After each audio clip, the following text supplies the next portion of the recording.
Hi everybody, checking in, Trisha here. I am 6 days post-op and I'm going to wait until tomorrow when I'm 7 days post-op to do my first weigh-in and to sort of talk about how my first week post-op has been and how I'm doing. So I just instead wanted to do a video with a hospital packing list with what I used and what I packed and didn't use. A lot of people post videos and lists about what to pack, and it's going to be different for every person, different for every hospital, every surgeon. So I just wanted to post what I packed based on what I read online and what I actually used. So one thing to keep in mind, every hospital is different, every surgeon is different, so there may be things that I didn't use that you might find really helpful, but there also may be things that I use that you won't find any use for. So here's just a list of things that I packed and whether or not I use them. So I'm going to start with the things that I packed based on other videos that I watched and other lists that I read, but ended up not using. I can say I definitely packed way more than I needed. Which I tend to do anyways, even on like vacation or my baby's diaper bag or whatever. So I'm an overpacker. Um, but yeah, so we'll start with that. First thing is chapstick. So everybody says bring chapstick. Like pretty much every list that I saw said chapstick. My lips weren't chapped after surgery, so I did pack it. I didn't use it, but I would say since so many people do use it, you should probably bring it since it takes up so little room. Second thing, and this is for the ladies, is makeup. So I know it sounds really silly, but like after I gave birth, like the following day, I wanted to feel a little bit more normal and, I don't know, just feel better about myself. So I brought my makeup and I used it. I sort of thought the same thing would apply, and I packed just minimal amounts, but I didn't use it until the day I was discharged when I put on a little bit of mascara because, I don't know, then I look so tired, I guess. Um, if you I would suggest not packing makeup. If I were to do it again, I probably would still pack mascara, but I wasn't in any mood to put makeup on, wash makeup off, let alone the fact that, in my case especially, there wasn't anyone there that I knew. It was all the nurses and then my sister and my son. So nobody cared that I didn't have makeup on. And honestly, today is the first day that I've even put makeup on since surgery because I haven't gone anywhere. So I would suggest no makeup. Second, shampoo, conditioner, and soap. I packed my own little like mini bottles. In my case, I didn't end up getting to shower until after I was discharged back at my hotel. You might get to shower at the hospital before you're discharged, but they had everything that I would have needed there. They had shampoo, conditioner, and soap. And so I would suggest not bringing it. It's kind of a waste of space. Plus, depending on how much help you have, if you have to carry your hospital bag when you're done, you want it to be as light as possible. So I would suggest not bringing those kinds of toiletries. Next is gas X strips. So tons of people say to bring these. The thing about the gas X strips is that they're meant for like stomach gas and not the gas that fills your abdominal cavity. So for one, the gas pain that most people feel is not what the gas X strips are for, although I do think there's a pretty significant amount of people who use it for that and they say that it works. But I wouldn't bring it to the hospital. One, because you don't want to be taking medicine, any kind of medicine that isn't prescribed to you. The Gas X is simethicone, and when I was having abdominal gas pain, they actually just gave me some in a chewable form. So they have it if you need it. You don't really want to be taking something the doctor isn't prescribing so that they know exactly what you've had. So I would suggest no gas X strips. But if you think they might be helpful, buy them, bring them home. Just don't bring them to the hospital. Next, I brought my own clothing. So I brought like some robes and some just like comfy, loose-fitting nightgowns. They were actually nursing gowns because I had them left over, and they're sort of easy to get, access to everything.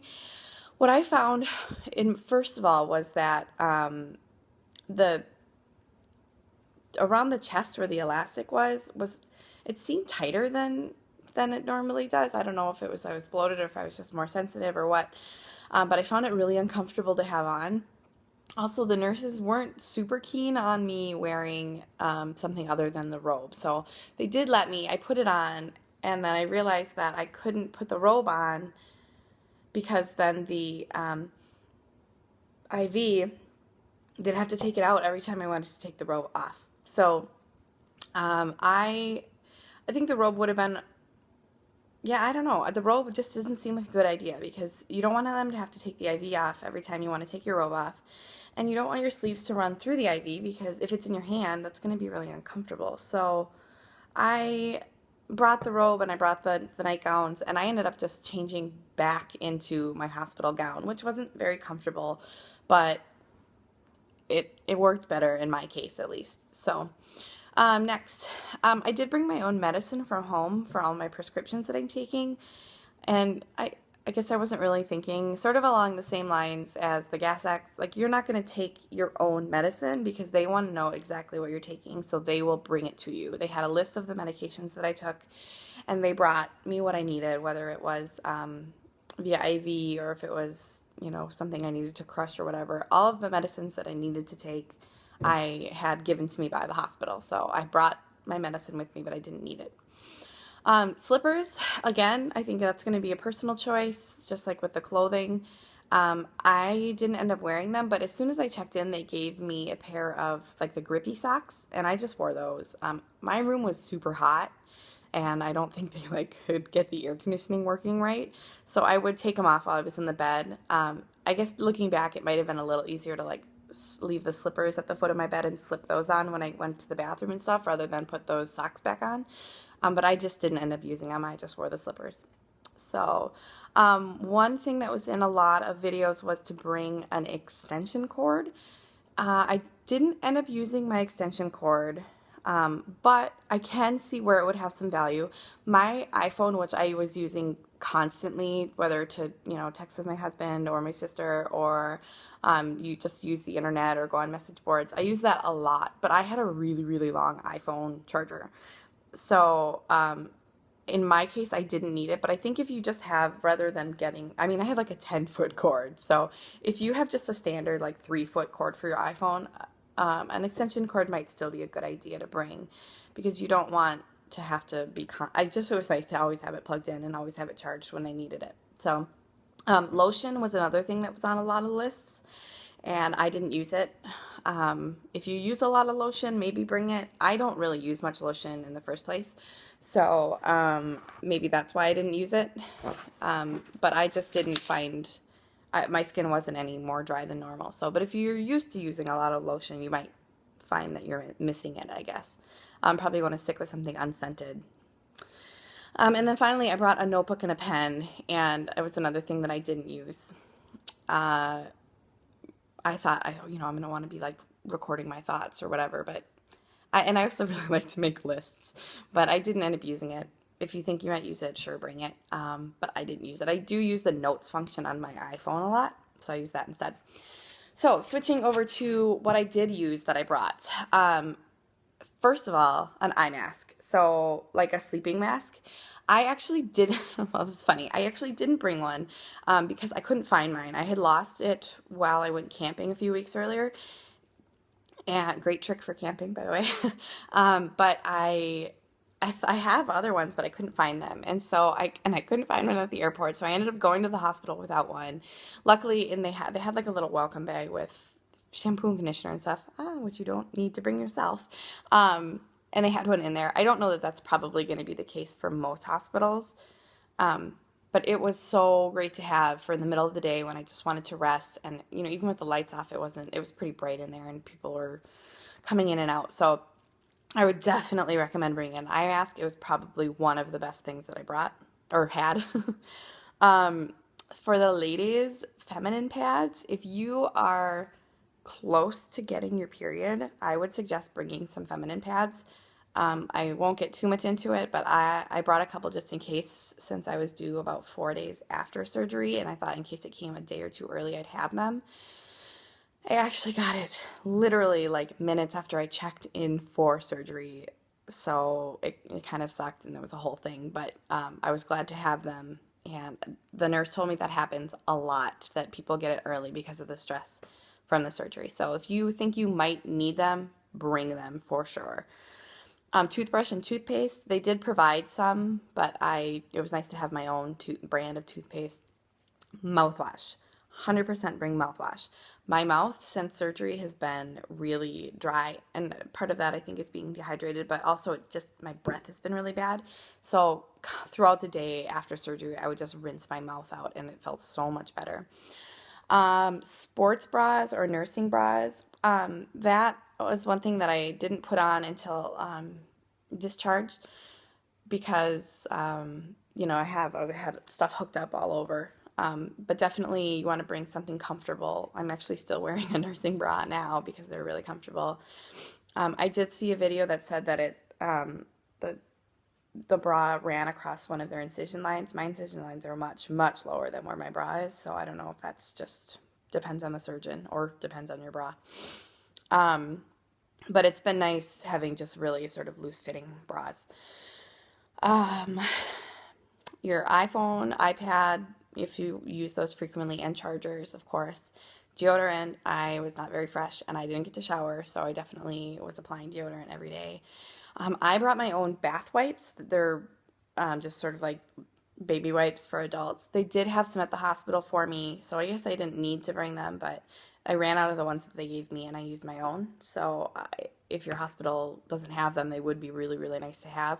I didn't get to shower for 3 days, so the bath wipes were my friend, and they really helped me feel a little bit cleaner. My CPAP, I have sleep apnea. Hopefully, I won't eventually. I'm really, really hoping. But I do still, and I had to bring that. So the nurse helped me set it up my first night.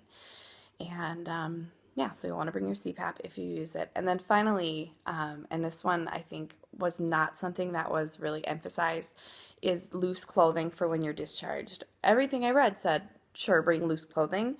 I would say bring them even looser than you think you need. The reason for that is when I was discharged, my stomach was really bloated.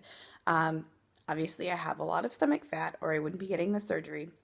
But the pants that I wore to the hospital, I wore them for maybe 2 hours that morning. So they were the same pants that I planned to leave the hospital in, were tighter on me than they were when I was admitted. And you also want to make sure that your pants either lay below or well above your incision lines. My incisions were in my belly button and then about 3 inches above my belly button. And so all of my like yoga pants for, all the yoga that I don't do, rested right on the incision line. So I have to sort of like tuck them under or like really like pull them down at my waist. One thing that worked really well was I have a pair of leggings that were maternity leggings. So not only did the waistband go like up way, way high, at, like about like under my bra line almost, that was really, really baggy in the stomach area. So I just, like I said, just make sure that your pants especially are looser than you normally would wear even before surgery. And then finally, undergarments, make sure those are really loose as well because it's, you're uncomfortable in that sort of area as it is. And you either want something that's really, really loose if you wear, big like granny panties or whatever, like you either want them to be loose if they're going to be really loose if they're on top of your incisions, or you want to keep them like below, at your bikini line. And in that case, you don't want them to be tight either just because you're laying in bed so much. And bring enough for a fresh pair every day because you don't want, unless you want to be like totally naked under your robe, under your hospital gown. I didn't. So that is my official list of what I brought and did not use in my hospital bag. If you have any suggestions, something that you think I didn't cover, please go ahead and email me. My email address is trishasleevestory@gmail.com, and I will be checking that regularly. And yeah, good luck on your journey, and thank you for watching. Bye.